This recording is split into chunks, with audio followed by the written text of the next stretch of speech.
शरीरं गृहं पूजा ते विषयोपभोगरचना निद्रा समाधि स्थिति संचार पदयो प्रदक्षिण विधे स्तोत्राणि सर्वा गिरो यद्यत् कर्म करोमि तत्तदखिलं शम्भो तवाराधनं शम्भो तवाराधनं। बोलो शंकर भगवान की। हाथ में अक्षत पुष्प लेकर के हरतालिका व्रत कथा श्रवण करेंगे। श्री परम पावन भूमि कैलाश पर्वत पर भगवान शिव विराजमान थे। उसी शुभ अवसर पर महारानी पार्वती जी ने भगवान शिव से जो है प्रश्न किया कि हे महेश्वर, मेरे बड़े सौभाग्य हैं कि जो मैंने आप जैसे पति को जो है वरण किया है। हे भगवान, क्या मैं जान सकती हूँ कि मैंने वह कौन सा पुण्य अर्जन किया था जिसके प्रभाव से मुझे आप प्राप्त हुए? भगवान शंकर बोले कि हे वरानने, तुमने अति उत्तम जो है पुण्य का संग्रह किया था जिससे मुझे प्राप्त किया है। वह अति गुप्त व्रत है, पर तुम्हारे पर जो है मैं प्रकट करता हूँ। यह व्रत भाद्रपद मास के शुक्ल पक्ष के तीज का व्रत है। हरतालिका जो है व्रत के नाम से यह संसार में प्रसिद्ध है। यह व्रत जैसे तारागणों में चंद्रमा, नवग्रहों में सूर्य, वर्णों में ब्राह्मण, पुराणों में महाभारत, वेदों में साम, इंद्रियों में मन, ऐसा यह व्रत जो है श्रेष्ठ है। जो तीज हस्त नक्षत्र युक्त पड़े वह जो है और भी महान पुण्यदायक होती है। आज हस्त नक्षत्र ही है, आज की जो तीज है वो हस्त नक्षत्र युक्त ही है। ऐसा सुनकर के पार्वती जी ने कहा कि हे महेश्वर, मैंने कब और कैसे यह तीजा व्रत किया था, विस्तार के साथ जो है श्रवण करने की मेरी इच्छा है। इतना सुनकर के भगवान शंकर बोले कि हे भाग्यवान उमा, भारत वर्ष के उत्तर में हिमालय जो है श्रेष्ठ पर्वत है। उसके राजा का नाम हिमांचल है। वहां तुम भाग्यवती रानी मैना से पैदा हुई थी। तुमने बाल्यकाल से ही मेरी आराधना करना आरंभ कर दिया था और कुछ उम्र बढ़ने पर तुमने हिमालय की दुर्गम गुफाओं में जाकर के अपनी सहेली सहित मुझे पाने हेतु तप किया। तुमने ग्रीष्म ऋतु में बाहर चट्टानों पर तप किया, वर्षा ऋतु में बाहर जो है पानी में तप किया, हिम ऋतु में पानी में खड़े होकर के तप किया। इस प्रकार 6 ऋतुओं में तपस्या करने पर भी जब मेरे दर्शन तुमको न मिले तब तुमने ऊर्ध्वमुख होकर केवल जो है वायु का सेवन किया। फिर वृक्षों के सूखे पत्ते खाकर के इस शरीर को जो है क्षण किया। ऐसी तपस्या में लीन देख करके महाराज हिमांचल को जो है बड़ी चिंता हुई। पार्वती ने पत्ते खाना भी छोड़ दिए, इसलिए उनका नाम अपर्णा पड़ा। और तुम्हारे विवाह हेतु जो है वो हिमांचल चिंता करने लगे। उसी शुभ अवसर पर क्या होता है कि महर्षि नारद जी वहां पर आते हैं। राजा ने महर्षि नारद जी का बड़ा जो है भाव से स्वागत किया और उनसे उपस्थित होने का कारण पूछा। तो नारद जी ने कहा कि राजन, मैं भगवान जो है विष्णु का भेजा आया हूँ। मैं चाहता हूँ कि तुम्हारी जो है सुंदर कन्या को योग्य वर प्राप्त हो। और वैकुंठ निवासी शेषशाही भगवान ने जो है आपकी कन्या का वरण स्वीकार किया है। क्या आपको स्वीकार है? राजा हिमांचल ने कहा कि महाराज, मेरे बड़े सौभाग्य हैं जो मेरी कन्या को भगवान विष्णु ने स्वीकार किया है और मैं अवश्य ही उन्हें अपनी कन्या का दान करूंगा। यह सुनिश्चित हो जाने पर नारद जी वैकुंठ पहुंच करके श्री विष्णु भगवान से पार्वती जी के विवाह का पूर्ण होना उन्होंने सुनाया। इधर महाराज हिमांचल ने वन में पहुंच करके पार्वती जी को भगवान विष्णु के साथ विवाह होने का निश्चय सुनाया। ऐसा सुनते ही पार्वती जी को महान दुख हुआ। उस दुख से तुम जो है विहल होकर के अपनी सखी के पास पहुंच करके विलाप करने लगी। पार्वती जी जो है रोने लगी। तो तुम्हारा जो है विलाप देख करके सखी ने तुम्हारी इच्छा जान करके कहा कि हे देवी, मैं तुम्हें ऐसी गुफा में तपस्या के लिए ले चलूंगी जहां महाराज हिमांचल जो है चल भी ना सकेंगे। ऐसा कह करके सहेली उमा सहित हिमालय की गहन गुफा में जो है विलीन हो जाती है। तब महाराज हिमांचल घबरा कर पार्वती जी को ढूंढते हुए विलाप करने लगे कि मैंने विष्णु को वचन दिया है, वो वचन मेरा कैसे पूर्ण होगा। ऐसा कह करके वो मूर्छित हो गए। तब सभी जो है पुरवासियों को साथ लेकर के ढूंढने को महाराज ने पदार्पण कर ऐसी चिंता करके कि क्या मेरी कन्या को कोई व्याघ्र खा गया, या मेरी कन्या को किसी सर्प ने डस लिया, या किसी राक्षस ने हर लिया। उस समय तुम अपनी सहेली के साथ ही गहन गुफा में पहुंच बिना जल अन्न के मेरे व्रत को जो है आरंभ करके नदी की बालू का लिंग स्थापित करके विविध वन पुष्प फूलों से जो है पूजन करने लगी। उसी दिन भाद्रपद मास की जो है तृतीया तिथि थी। उस दिन हस्त नक्षत्र भी था। मेरी पूजा के फलस्वरूप जो है मेरा सिंहासन हिल उठा और जो है तुम्हें मैंने दर्शन दिया और तुमसे कहा कि देवी मैं तुम्हारे व्रत और पूजन से अति प्रसन्न हूँ, तुम अपनी कामना का मुझसे वर्णन करो।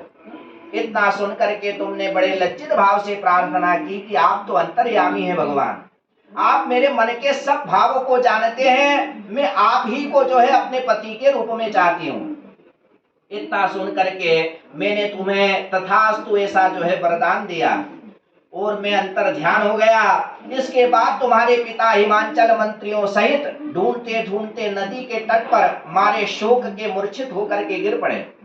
उसी समय तुम अपनी सहेली के साथ मेरी बालू की मूर्ति विसर्जन करने हेतु नदी के तट पर पहुंची थी। उसी समय तुम्हारे नगर निवासी मंत्रीगण हिमांचल के तुम्हारे दर्शन कर अति प्रसन्नता को जो है वो प्राप्त हुए और लिपट लिपट कर जो है रोने लगे और बोले कि उमा तुम इस भयंकर वन में कैसी चली आई, जो अति भयानक है। यहाँ पर सिंह व्याघ्र जहरीले सर्पों का निवास है, जहाँ मनुष्य के प्राण संकट में हो सकते हैं। इससे हे पुत्री इस भयंकर वन को तुम त्याग करके अपने घर को प्रस्थान करो। पिता के ऐसा कहने पर तुमने कहा पिताजी मेरा विवाह तो आपने भगवान विष्णु को के साथ करने का जो है निश्चय कर लिया है, इससे तो मैं इस जो है वन में रह करके अपने प्राण त्याग दूंगी। ऐसा सुनकर महाराज हिमांचल अति दुखी हुए और बोले कि प्यारी पुत्री तू शोक मत कर, मैं तुम्हारा विवाह कदापि जो है भगवान विष्णु के साथ नहीं करूंगा और तुम्हारा जो अभिष्ट वर है भगवान सदाशिव के साथ ही तुम्हारा विवाह करूंगा। तुम पुत्री मेरे पर प्रसन्न हो। तब जो है सहेली के साथ नगर में उपस्थित होकर अपनी माता सहेलियों से तुमने जो है भेंट की और कुछ समय के बाद शुभ मुहूर्त में तुम्हारा विवाह वेद विधि के साथ महाराज हिमांचल और महारानी मैना ने मेरे साथ करके पुण्य का अर्जन किया। हे सौभाग्यशालिनी जो सहेली ने तुमको हरण करके हिमालय की गुफा में रख मेरा तीज व्रत किया, इसी से जो है इस व्रत का नाम हरतालिका पड़ा। बोलो शंकर भगवान की। यह व्रत जो है सब व्रतों का व्रतराज हुआ। इस प्रकार माता पार्वती ने कहा कि प्रभु आपने मेरे मिलने की सुखद कथा सुनाकर मुझे अति प्रसन्न कर दिया, पर प्रभु इस व्रत को करने का विधान और फल मुझे नहीं सुनाया, इसलिए कृपा करके मुझे इसको करने की विधि और जो है पृथक पृथक फल भी सुनाइए। इतना सुन के भगवान विष्णु शिव ने कहा कि प्रिय मैं इस व्रत राज का जो है संविधान फल सुना रहा हूँ। यह व्रत जो है सौभाग्यवती नारी को और पति चाहने वाली कन्याओं को करना चाहिए। यह व्रत भाद्रपद के शुक्ल पक्ष की द्वितीया के शाम को आरंभ करके तृतीया का जो है व्रत धारण करना चाहिए। यह व्रत निराहार बिना फल आहार और निर्जला होकर के जो है करना चाहिए। भगवान शिव पार्वती की प्रतिमा सुवर्ण की स्थापित करके केले पुष्प आदि इसके खंभे स्थापित करके रेशमी वस्त्र के चंदोवा तान करके बंधनवार लगा करके शिव का जो है बालू का लिंग स्थापित करके वैदिक मंत्रों से स्तुति गान वाद्य शंख मृदंग झांझर आदि से जो है रात्रि जागरण करना चाहिए। और भगवान शिव की पूजन करने के बाद फल फूल पकवान लड्डू मेवा मिष्ठान तरह तरह के भोग की सामग्री समर्पण करके और ब्राह्मणों को द्रव्य अन्न वस्त्र पात्र आदि का जो है दान बड़े ही श्रद्धा से देना चाहिए। भगवान शिव को प्रति वस्तु सिद्ध पंचाक्षरी मंत्र नमः शिवाय कह करके जो है समर्पित करना चाहिए। प्रार्थना भगवान से करनी चाहिए। इस प्रार्थना के समय जो भी आपकी मन की इच्छा है उसे जो है भगवान के सामने प्रेषित करें। जय जग माता मेरी भाग्य विधाता, तुम हो पार्वती शिव प्यारी, तुम दाता नंद पुरारी, सती संतों में रेख तुम्हारी, जय हो आनंद दाता। जय जग